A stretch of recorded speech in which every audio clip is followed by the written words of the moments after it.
It was kind of hard because there was no one in the school who spoke Spanish except the Spanish teacher. There was not one Mexican kid. I remember the first day of school, they asked all the kids, what do you want most in this life, in your life? And I said, I want to learn how to speak English.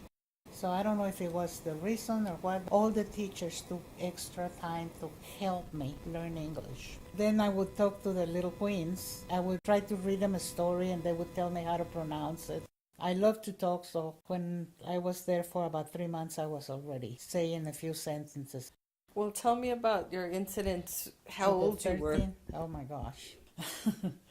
When I turned 13, it was very traumatic for me because in Mexico we don't have the TH, and I just Sound. couldn't pronounce the TH.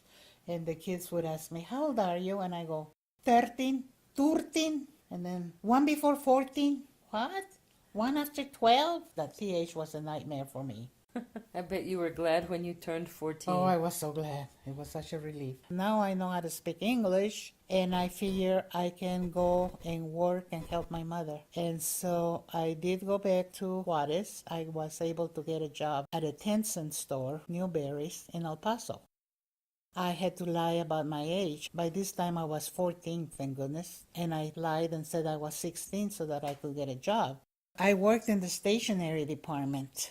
And in those days, if we needed a supervisor, like for a check or we needed change, we didn't have phones in the department. So in order to call the supervisor, we had to yell the number of our department. And guess what my number was? 13? 13.